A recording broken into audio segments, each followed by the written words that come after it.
Hello, mic check 1 2 1 2. Hello, mic check 1 2 1 2. Okay, that's good.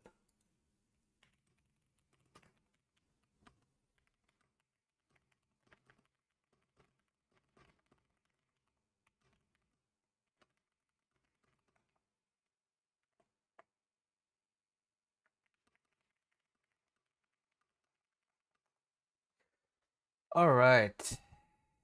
Haven't been live in a really long time, but wanted to announce some things and get going.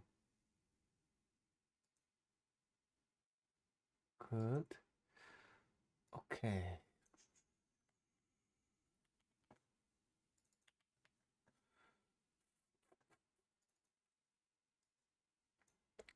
That is not it.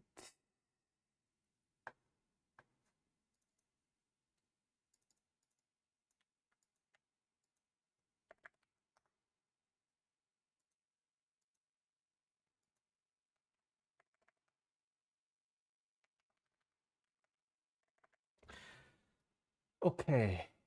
Um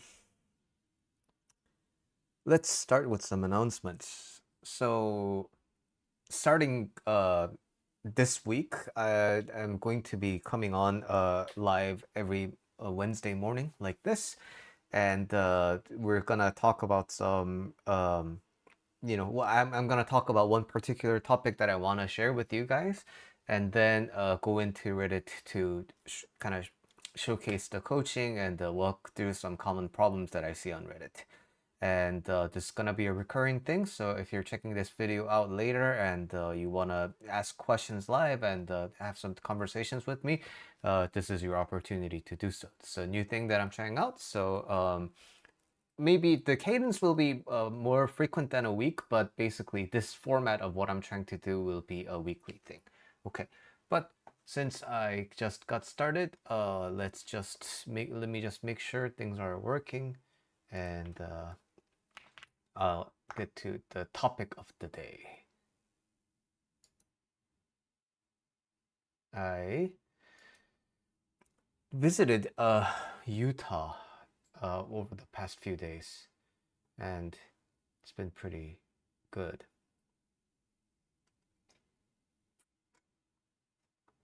Where's the... Okay.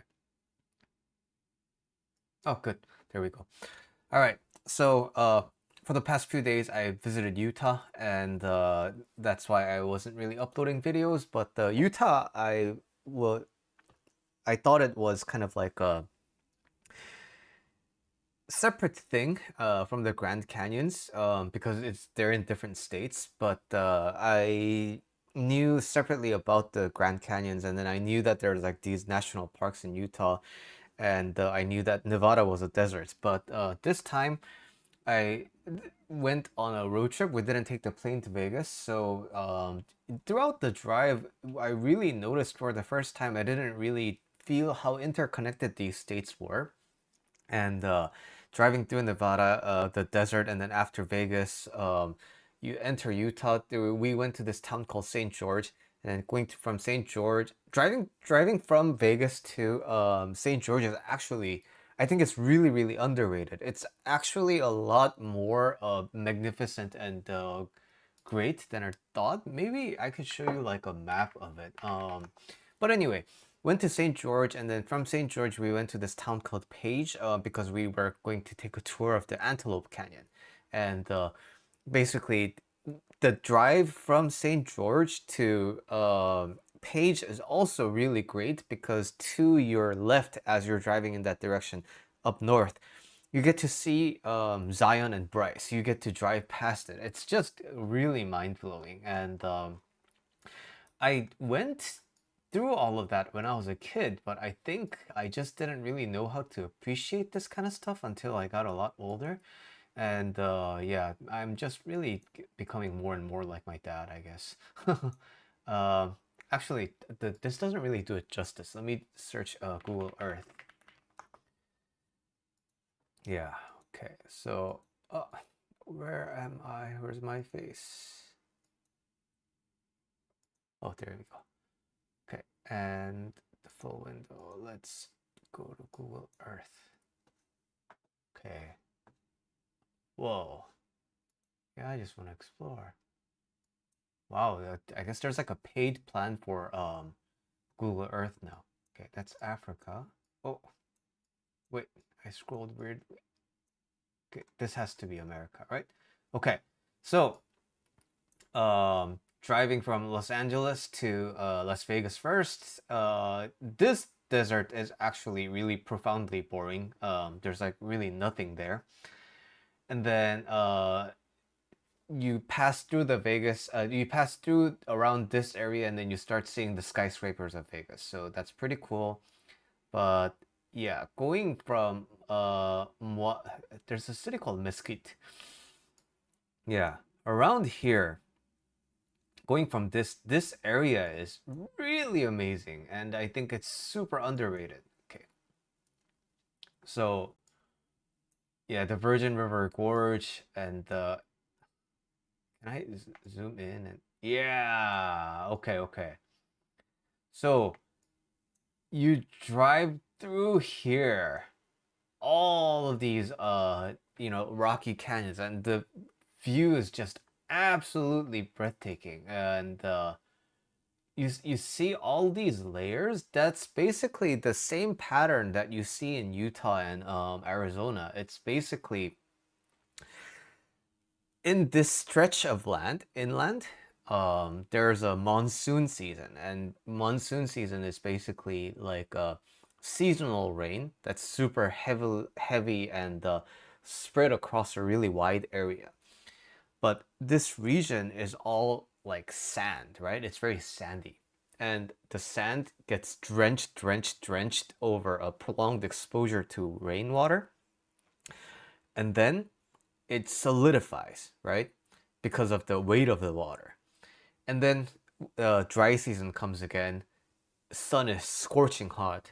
So it effectively bakes the earth. And then sand layers on top of it. And then it rains. And then again, sun, sand, rain, sun, sand, rain, sun, sand, rain. And then what ends up happening is you get this one layer of earth. And then that just keeps on piling up. And then uh different from a monsoon, which is like the seasonal wind, you have like a flash flood, right? Like a really densely, heavily concentrated amount of rain. And then that flash flood melts through the layers of sand, rock, and now that starts forming these like canyons, right? And that's why that's why these like canyons form, and that's how the Grand Canyon is formed. But even outside of the Grand Canyon, you see stuff like this on the drive to St. George. It's really, really mesmerizing to kind of like just drive past this. So that was, I think, a really underrated part of the travel.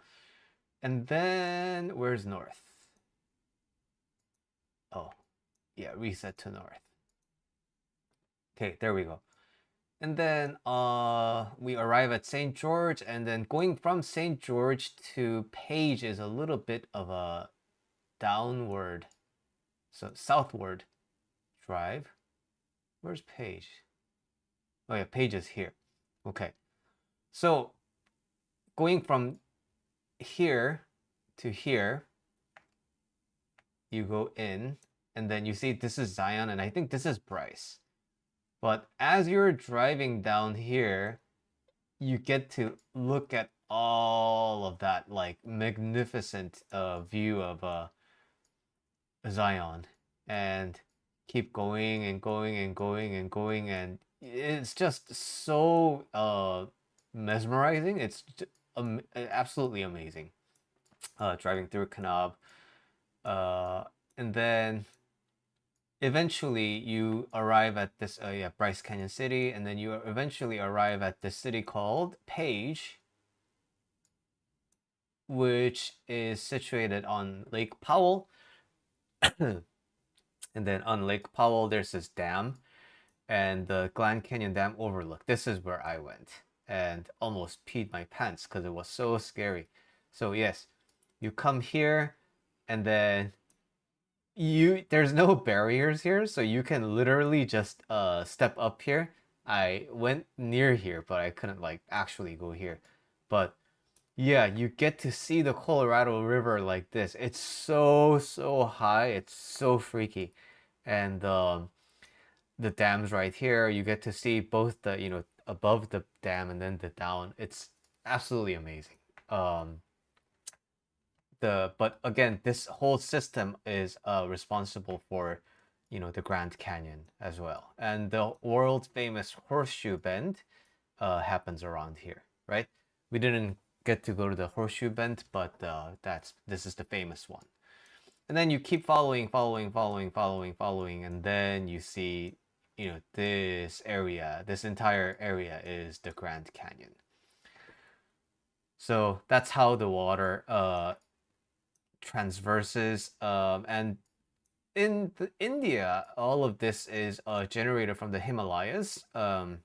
Because the Himalayas are so high up. There's like all permafrost, and the frost it melts, and then that's what's responsible for all the water coming down. But in the Americas, I don't know where the Colorado River actually begins, but maybe it has to be related to like the mountainous regions here. Like it has to be related to the Rocky Mountains, right? Based on what I know about geography, that has to be the case. But yeah, anyway, it was just a really great opportunity to connect back to nature, because I think recently I've been spending too much time uh, just connected to my computer and focusing on some personal things, doing things, that are important to the individual me. And I think taking these road trips every once in a while, especially if I'm in America, is a really great opportunity to kind of connect back into nature, which kind of reminds us that we're kind of a speck of dust in this great expansive universe anyway, right? And we tend to forget that. As much as I don't want to forget that, I find myself forgetting every once in a while. So that was what I've been up to in the past few days. And then, so let's get to, now that I kind of caught you up to speed on what's been happening with me. Let's talk a little bit about coaching stuff. Okay. In Buddhism, we put a great emphasis on noticing. The middle way that the Buddha had proposed is basically when you give in to your desire, you have a yearning, you have a craving, you go through with it. Then what happens is you get satisfaction, right? You do get it. But that satisfaction is short-lived. And because you've had the taste of satisfaction, because you've had the taste of it's good, you get an echo of it in the future. You are going to yearn it again. But again, when you get it, it's good, but it doesn't stay. That feeling of feeling good, it doesn't stay. Now, so you either get it and you're constantly in this loop of getting, wanting it, or you don't get it. And when you don't get it, it gets stressful because you're stuck in this bad, right? You want something precisely because it's good, right? So not getting it must be bad. So because of this thing called a desire, you're always stuck between either good, that's ephemeral, or bad. So many people think then we have to suppress this desire. But what the Buddha had recognized is suppressing the desire is effectively the same thing as engaging with the desire, right? Why? Because it's still desire. You still have the desire. It's just two ways of still interacting with it, right? Okay, so suppose in the dating world, there's this thing called negging, right? So negging is supposedly like not giving attention, right? But it's not, because it's still a form of giving attention. It's still a form of trying to entice other people to, be more engaged with you, right? So, really strange example, but that's just sort of how it unfolds. You don't try to suppress the desire, but also you don't try to follow the desire. So what is this? What is this mysterious neither? That's what the middle way is, right? You just noticed, okay, I have this desire. And then you just don't do anything with it. You just let it be.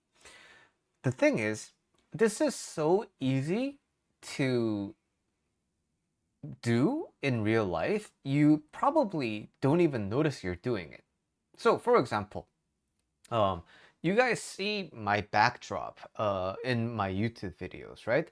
But do you actively, look at the Snoopy, or do you actively ignore the Snoopy? No, you're aware that in my room there's a Wolverine poster. That's what everybody seems to notice. Um, you notice that there's like all these plush dolls, and you notice that there are other things in my room, but you don't necessarily look at it with super intense looks, right? But also you don't try to like I'm only going to look at Billy, I'm never going to look at those dolls again. No. So chances are you already know what it's like to notice something but don't do anything with it. But what makes this so tricky is that this is something that's very difficult to do on something that you want, on something that you covet.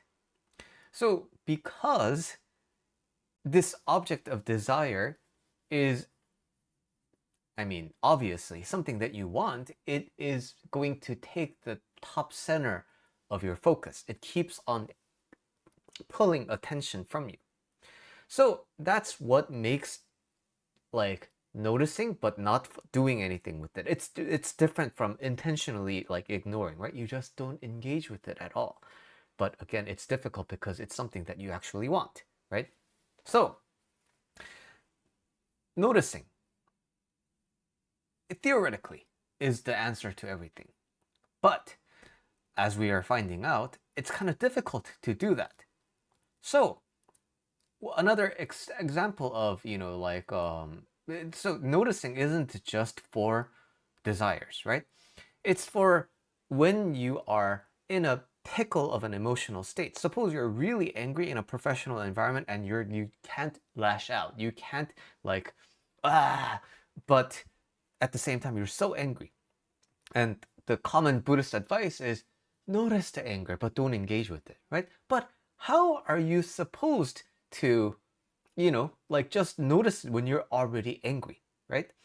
So this noticing is theoretically and supposedly the answer to all of these situations, but it's so hard to do in practice. And more importantly, I'm supposed to notice I'm angry when I'm angry. Okay, so what's the merit of that? Yes, I already know I'm angry.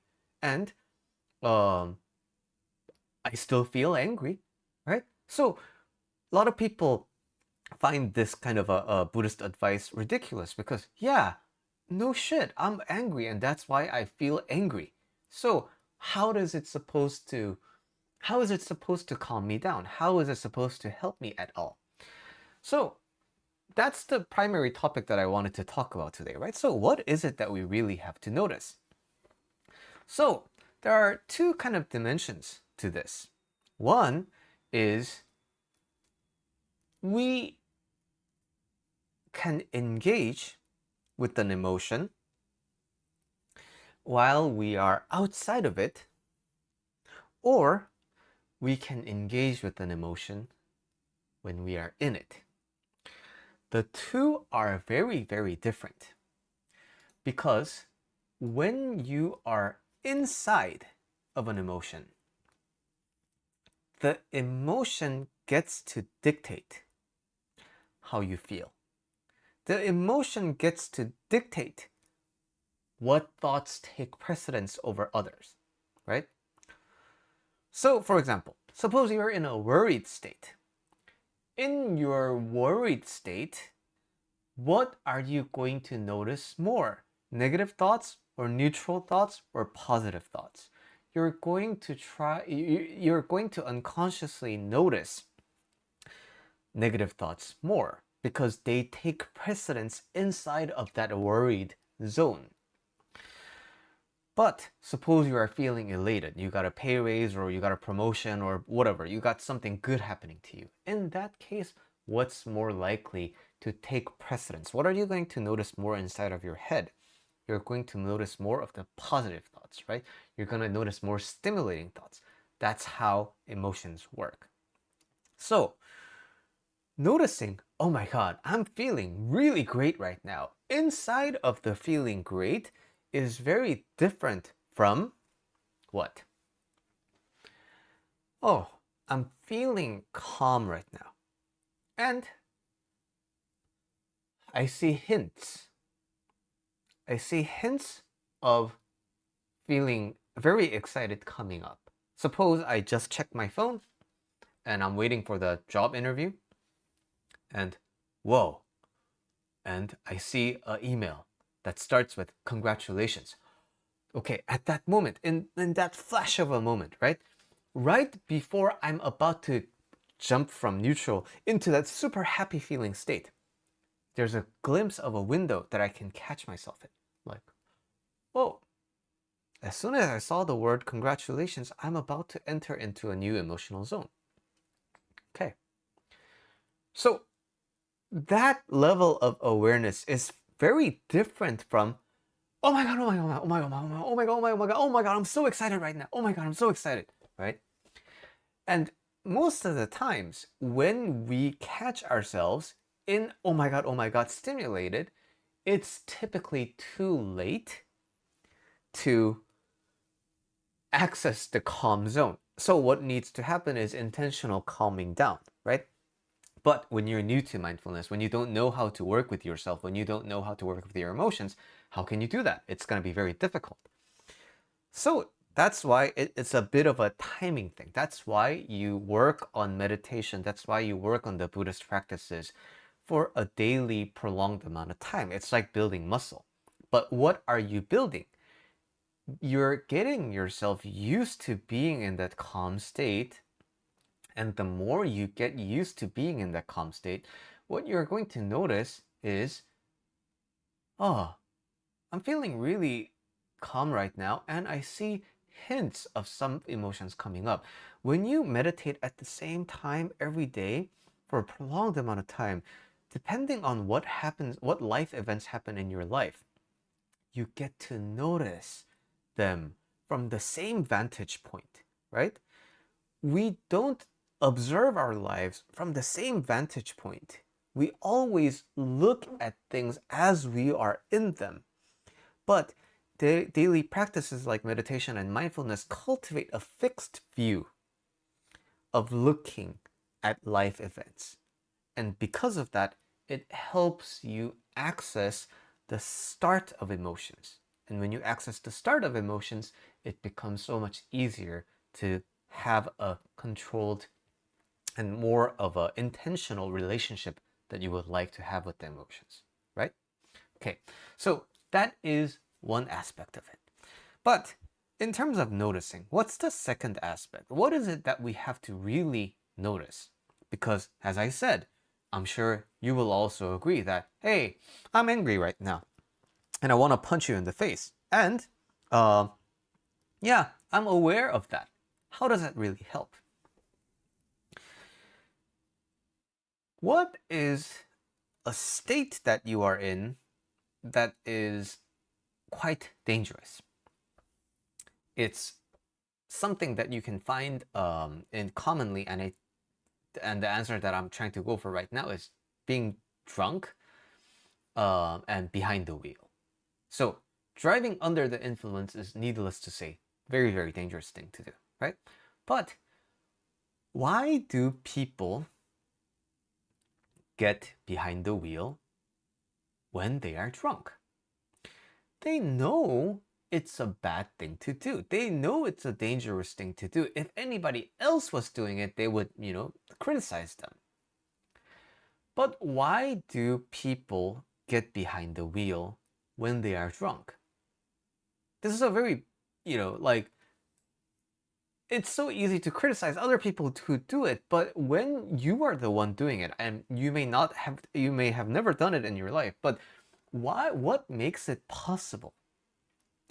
It's basically all coming down to you don't know that you're drunk. So that's an oversimplification. What I mean by that is, number one, there's lots of layers to this, right? You might be tipsy, but you don't know, you don't recognize it because you haven't stood up in a while, right? It's when you're drunk, you stand up to go to pee, that's when you realize, oh, I'm kind of tipsy right now, right? Or your judgments, your, like cognitive functions may be impaired. Therefore, you can't really tell if you are drunk or not. And like the bar or the restaurant that you're in is super loud and there's a lot of things going on. Your friends are all talking. So you're kind of disconnected from yourself. So you don't really know if you're drunk or not. Another thing is, you know you're drunk, but you don't know how drunk you are, right? Because alcohol takes time to, kick in, right? So suppose you've drowned, you've downed 3 beers. And right now, you're feeling pretty okay, right? But guess what's gonna happen as you keep driving? You're gonna get more and more drunk, right? So basically, you just don't know yourself. You just don't know how you are right now, how you're going to be in the next, 15 to 30 minutes. You don't know. More importantly, you don't know what you're about to get into. You don't know how dangerous and how catastrophic and potentially life-changing one bad episode of being drunk and driving can do to your life, right? So because you don't know, you get into the car. But suppose at that moment you're about to, get into your car, you have a friend who's like, whoa, whoa, whoa, whoa, you really can't be driving right now. Like, you trust me. Like, I have a breathalyzer. You're not supposed to have one, but like, you just do it, and then at that moment, you have a reckoning. You have like, you blow into it and like, whoa, I'm a lot more drunk than I thought, right? At that moment, when you know that you're drunk, you wouldn't make the same decision, right? So, yes, I'm drunk. I know that I'm drunk is one thing, but the missing second layer to this is I know I'm drunk, but I didn't know how bad this is for me. How undesirable this is for me. How dangerous it is for me. That part is the one that you really need to viscerally recognize and notice. I am about to incur a very negative consequence for my life. When you know that, then you're able to step outside of it. But again, the emotions have a very consuming quality, right? So it's very difficult for you to sober up and know immediately. So what you can really benefit from in general is revisiting your life events. There, unfortunately, living with regrets is one of the features of being a human being, right? So you might have a lot of regrets about something. So when you look back upon the action that caused you to regret, there is going to be something that you can learn from that experience. There's going to be something that you're going to realize in hindsight. Oh man, I should have done that, but I couldn't. Oh man, I should have known this, but I didn't at the time. And this kind of stuff is what really uh, keeps people in that loop of regret, right? So to navigate around this, we need to learn from that, right? But a lot of people, there are things that you learn, but the learnings are very shallow. What I mean is, oh, I shouldn't be doing that. So all the learnings are coming from the actions that you should have taken. The learnings are all about like external things, people you should have consulted, like with the actions that you should have done, and they're all focused on the outside. But when you look back upon your life, in the things that you are regret, what you really could benefit from is thinking about, why did I do this? What emotional state was I in that caused me to behave in this way? When you think about it like that, when you think about it in that terms, why did I do this? What emotional state caused me to do this? What emotional frenzy was I in? What was I consumed by when I was doing this? Then you can piece together the dangerous consequences and being in that emotional state. Oh, I got suspended at school because I was acting from this emotion. And I regret it so much. But at that time, I felt like I had no control over it because I was so deep in that emotion. We don't know how many accidents we have averted due to safety guidelines. Why? Because safety guidelines are there to protect lives, right? So we have the OHSA or OSHA, the workspace, like security stuff, compliance. And when you look at that, suppose you have a, guardrail or like a, instructional video that you see at a new construction job. How effective is that in preventing accidents? You can't really know because the accidents are actually prevented by the videos, right? So we generally tend to greatly underestimate the safeguard and guardrails. We don't know how effective they are, but because we don't have a measure of, in an alternate reality where these safeguards are not in place, hundreds and thousands of people died. So effectively, this measure saved hundreds and thousands of people. We can't do that because there's no parallel universes that we can observe in real time without this safeguard, right? So we tend to underestimate the power that we have when it comes to safeguarding and guardrailing ourselves. But the more time you think about this kind of stuff, the more time you sit down to reflect upon this, the more impact you are going to find in your life. And you're going to realize the power, the individual power that you have inside to harness and to protect others and yourself from undesired consequences, right? So when it comes to noticing, first thing that you have to notice is the emotional state, of course. But more importantly than that, what you really have to recognize is how catastrophic of a situation and a circumstance you are going to find yourself in if you keep acting this way.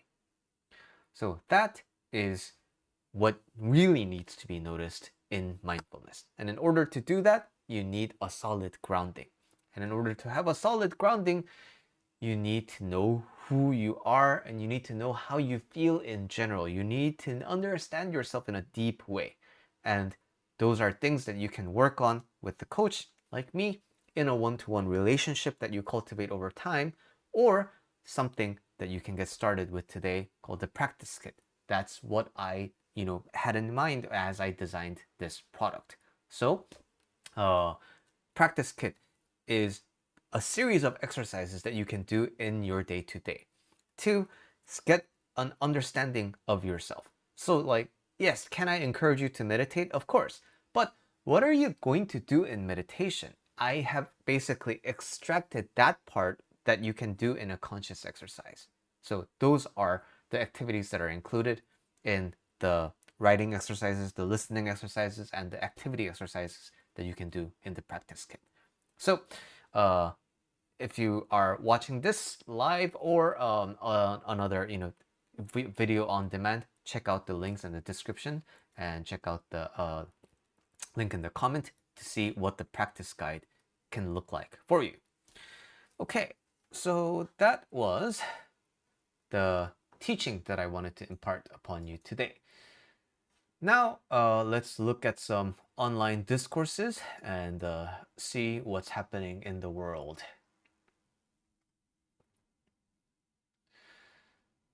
No scroll mornings fixed my burnout than motivation ever did.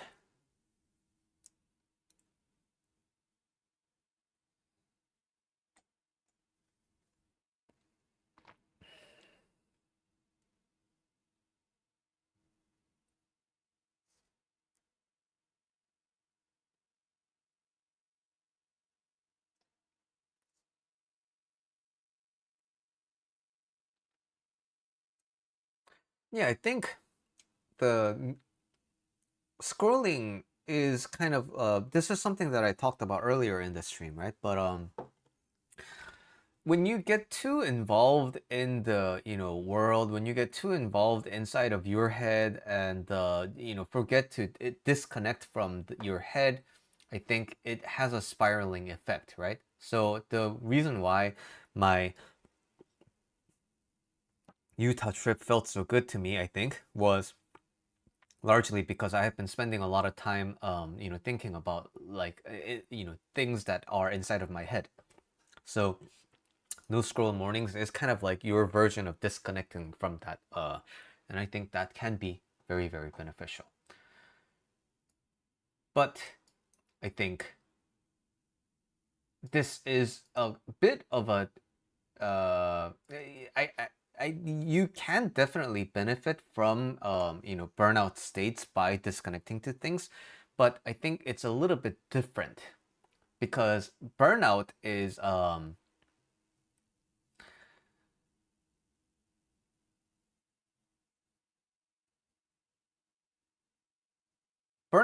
really coming from a sustained period of doing things that feel like you have no power over, right?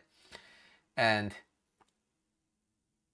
not scrolling gives you a sense of that agency because you're not feeling chained by the phone. But then the thing is, if you are in a burnout state, it's important to have an assessment over your life and see where the sources of the draining are.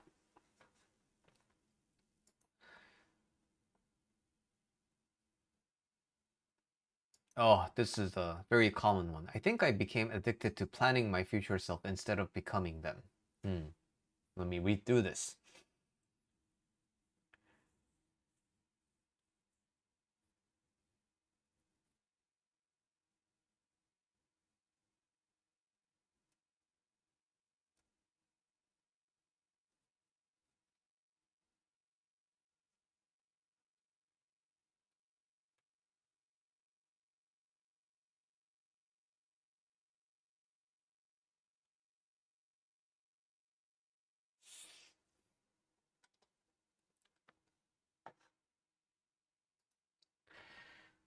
The brain is so effective and the brain is so smart that it really, really, really can't tell whether something is real or not.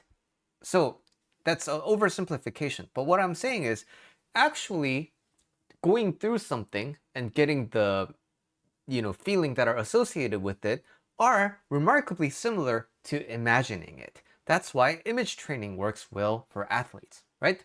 But the thing is, as this post is recognizing, it's not a replacement for the actual action, right? And why does it feel like sometimes some things are worse or better than you imagined it, although they're largely in the same vein of how you have imagined it. It's because when real life events happen, you think you're just cooking a fried egg, right? And you can imagine cooking a fried egg. But when you are actually turning on the stove, putting in the oil and cracking the egg and putting it, and then you're cooking it, the real life experience of cooking the egg comes with a lot of other side packages, along with the experience of cooking the egg. The thing is, you don't know what's included in this bonus package, right? What will you be thinking of when you are cooking the egg? What mood will you be in? What ingredients will you notice? What ideas will you have suddenly as an inspiration point as you crack the egg? What is it going to remind you of inside of your brain? These things you will not get to know.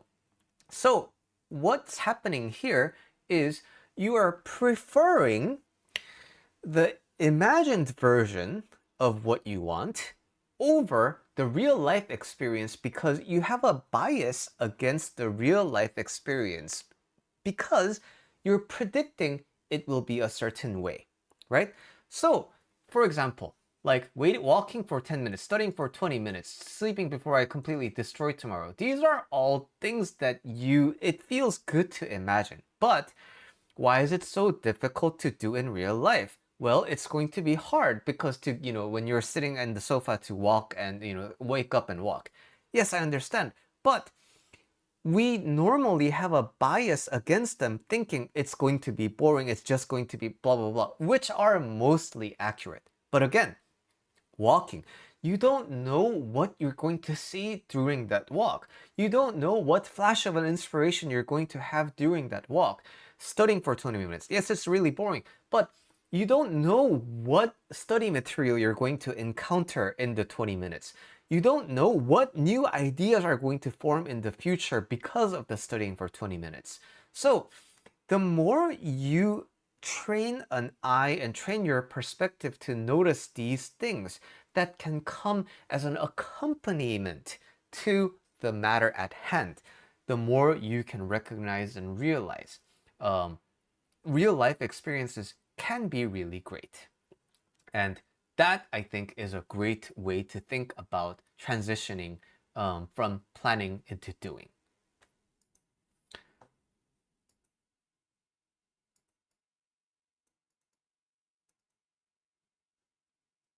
Yeah, that was a pretty fun one to do. Get disciplined. How odd is it to directly ask someone if they want to be friends as adults? I think this is hard in general for adults because, you know, we have a norm where kids are allowed, children and kids are allowed to ask each other, like, hey, do you want to be friends? It's like accepted. But I think for adults, like asking that question explicitly is a little bit like not as socially accepted. So that's why I think it may be hard. But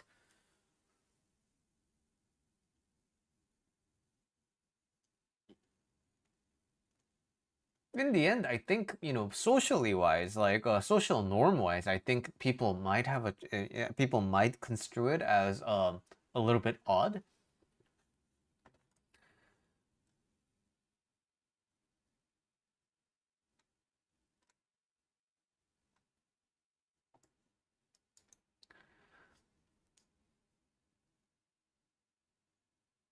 But let's talk a little bit about why it's odd, right?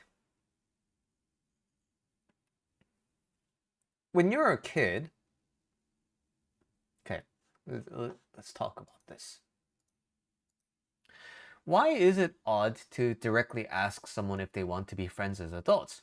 Well, as children, we're allowed to say these things. We're allowed to ask other people if you want to be friends, and nobody bats an eye. But why is it odd as an adult? So, I think it's because when you're a kid, the term friend doesn't really come with a lot of restrictions. right? You're a friend and you don't talk to each other. You're allowed to do that. You're a friend and you roughhouse with each other. You're allowed to do that. You're a friend and you eat lunch together. You're allowed to do that. When you're a little kid, word friend can accompany any situation, right? But as you grow up and as you experience more and more social situations, you find that the word friend starts coming with a lot more restrictions, right? You're allowed to do something as a friend. Oh, but you do that? Oh, we can't be friends anymore. Oh, we're a friend? Oh, then we have to do this. Oh, we're not a friend anymore? Oh, I get to not do that thing with you, right? So, when we say the word friend, we're all saying one word, but chances are we have very different definitions about what friends are. So we like to kind of wing it because it's socially not the norm to sit down and have a deep philosophical discussion about what our individual definitions of friendships are, right? And when like we have social situations, we just like to be in a comfortable kind of smooth no. And another side effect of being an adult is every responsibility feels really heavy, right? So we like to have less responsibility about emotions. We just like to enjoy the time. If it feels good, we like to cherish it, and then if it doesn't, then we just want to kind of like silently quit, right? Quiet quit, or do an Irish exit, right? So how odd is it to directly ask someone if they want to be friends as adults? I think socially it can be construed as pretty odd. But why? Why is it odd? It's because we have very differing definitions about what friendships are, and we don't like in general to talk about these things because they feel personal. I think that's my take on it.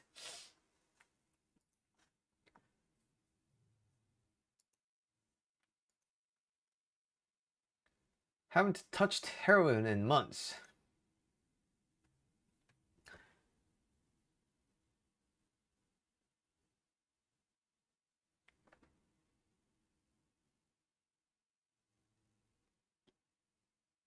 Yeah, that's a great place to be in.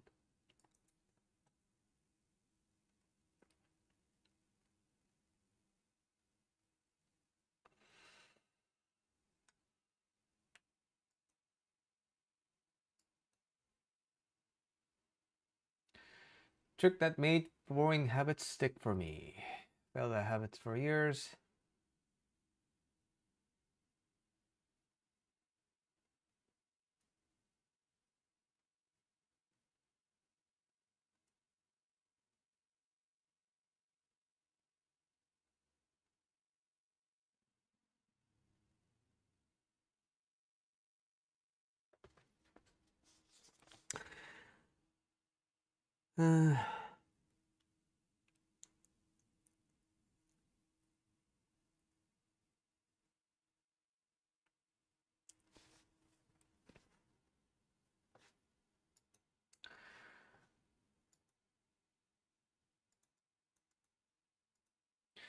We all want a way to make boring habits stick for us. Why? Because boring habits tend to be good habits, right? But instead of changing the mindset around these things so that we think I'm doing something that's good for me, we spend a lot of time how to make this bad thing feel better. But what if things that are bad for us can feel really good? Vice versa is true, right? Things that are good for us can feel really, really bad. So, making things stick, making boring things stick, this is all a consequence of relying a lot on our feelings to guide our actions. We want to do things that feel good. We want to do things when we feel aligned and motivated. We want to be basically in always sync with good feelings and good vibes, right? But no matter how proficient you get at this, because the nervous system is a constantly self-regulating, system, what feels good eventually needs to come down. What feels bad will eventually come up. That's how the human mind works. So, a greater independent way of really coming to agency with your life is learning how to work regardless of how you feel. But how do you work regardless of how you feel? It's so much easier to do that again when you understand this is something that is good for me. I'm doing something that's good for me. When you can connect to, yes, I'm doing something that feels really difficult, but this is good for me. When you can get into touch with that feeling, I know this sounds super abstract, that's when you can engage with something difficult, but immediately connect to how it's good for me. So I'll give you some concrete examples of this one because it's so abstract. When you play sports, right? I'm sure if you played sports, you've had that experience of doing one particular drill over and over and over and over and hating it. And then the next time you're doing that drill, you see yourself improve so much. Like, whoa, like this works? You find yourself surprised. Why? Because you've spent that time drilling that into your muscle memory, right? When you have more and more of those experiences that you recognize, right? The more likely you are going to be more engaged in future drills of the repetitive kind. Because why? You know that this is going to work. And suppose, like I'm learning a new language right now, right? I'm learning French. There are many, many days where I didn't want to practice my French, but I did. But what I really find is the days where I really struggled, the days where I really had a difficult time forming the sentences in my head, after those days, I have a much fluid time. Like it's like my brain unlocks a new like area of the language center, right? The thing is, I can't access those locked parts without going through the days where I struggle. But now that I notice this, I stop getting demoralized and demotivated when I'm having those struggling days. In fact, I engage even harder when I have those struggling days because I know that in the long run, I'm going to be thankful for those days. The thing is, many people have these kinds of experiences and have these kinds of days, but they don't correlate the two. They don't recognize that these days were responsible for their growth. These really boring and these really tedious and these really hard times were exactly responsible for that growth.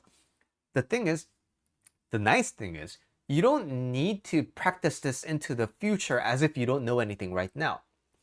Something you can do is sit down and really reflect upon your past. Something that you're good at right now is a result of something you really struggled in the past. You have to be able to with yourself in the past, really get into that memory of feeling really frustrated and blocked, and then coming to realize, but that is precisely how I developed. And the deeper of a taste you can acquire and the deeper of a taste you can correlate with that, the more chances you are going to have at succeeding at connecting the difficult feeling with motivation. No, I want to have the difficult time because that's what's going to help me improve in the long run.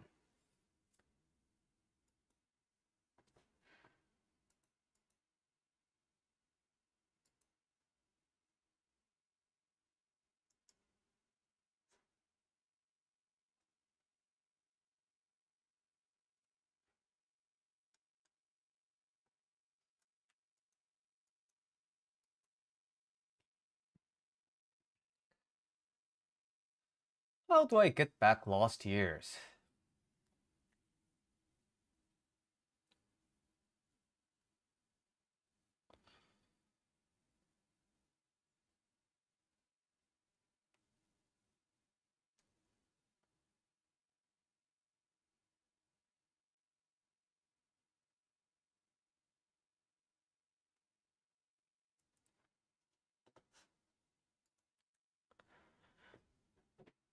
Is this cup big or small? You might think it's big, you might think it's small, but compared to this object, is the cup big or small? Cup is big. Compared to my French book, is the cup big or small? It's small.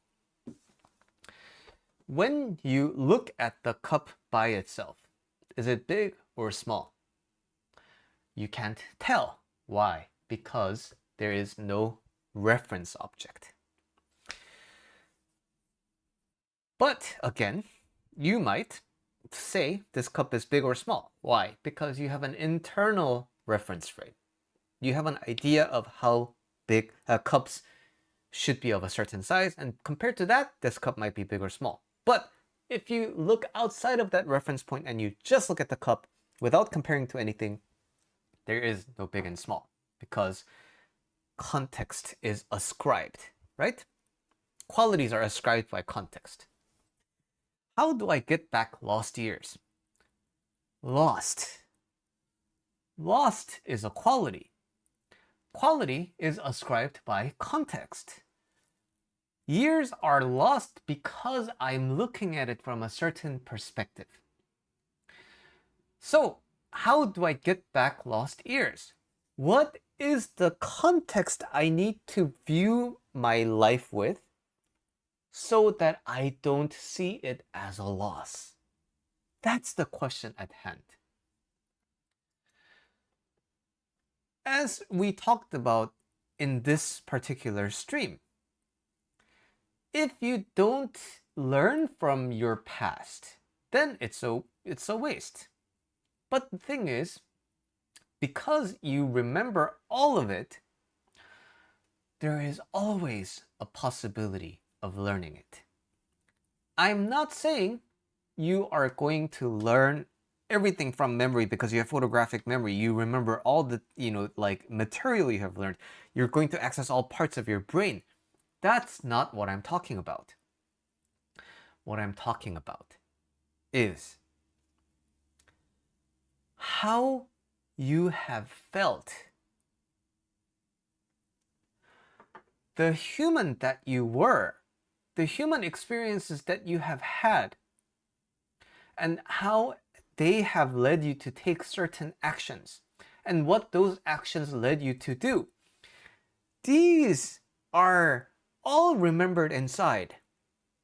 And chances are that part of you is really waiting for you. That part of you is yearning for you to come back to you. And so that it can be resynced, so that it can take advantage of everything that it went through. It has all the teachings that it wants to teach you in the past, but because it's treated as a lost year, you can't connect to it. That's the part that really needs to be re-examined, right?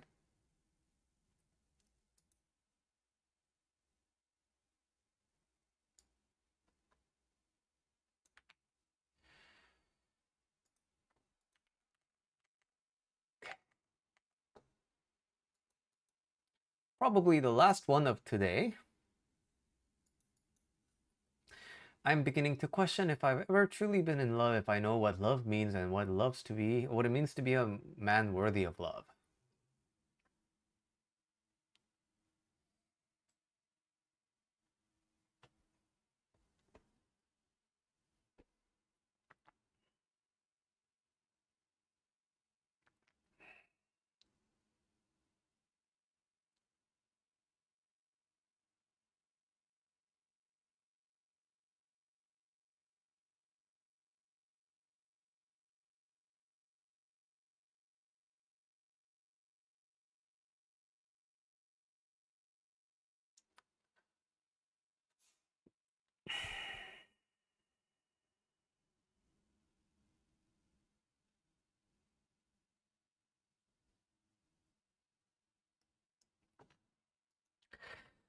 There are two things that I would like to talk about in here. So, have I been truly in love? Do I know what love means? What does it mean to be a man worthy of love? These are questions that are all predicated upon I don't know right now. But the thing is, there are a lot of correlations that don't make logical sense here. So, have I truly been in love? And do I know what love means? These are things that you get to understand by experience. But at the same time, it comes from the understanding that you know what true love is, right? So there's no back and forth. The logic here is a little bit, the front and end are not matching. I can't know if I've ever truly been in love because I don't know what love is, right? And because I don't know what love is, I have no idea whether I've been truly in love or not. And what does it mean to be a man worthy of love? I've kind of fumbled a little bit here because I was mixing the text with the title. But basically, I'm not saying I want a perfect relationship. I'm saying I don't know if I had a real enough, or I don't know, do I want something real? There's a lot of confusion here, but the important thing is that has nothing to do with being a man. Does it make me less of a man or for not knowing? It has nothing to do with being a less of a man. Should I even have to question it? I know I've made mistakes, but I never considered the relationship themselves were mistakes. There are, sure, these are questions that you can ask, right? But these all are assuming there is a real definition of something that applies universally. Like, what's the real definition of a man? What's the real definition of love? These are things that you are free to question. But the thing is, these aren't really questions necessary for being in love. I don't need to know what true love is for me to have the experience of love. I don't need to know what being a man is to be a man, right? So this sounds a little counterintuitive, but you are doing a lot of things without knowing because you've never really sat down to think deeper and deeper about these conceptual ideas. But life is fine even if you don't understand all the parts. Which leads me to the second point. The second point is life is naturally known and life is naturally spent with the majority of its time in ignorance. But we have this underlying assumption that we need to know more. We need to be knowing. There is no such a real requirement like that. So I think we all could benefit from a looser and a more relaxed perspective about not knowing. Ignorance is something that cannot be punished. Ignorance is a natural state of being. And the more we feel comfortable about not knowing and just casually yearning to learn more in the opportunities that we can, I think the more happier we can be in our relationship with the world. All right, so that was the stream for today, and I'll be back next week. Check out the practice kit and the other materials that I've discussed in this, and they're all going to be in the descriptions and the comments.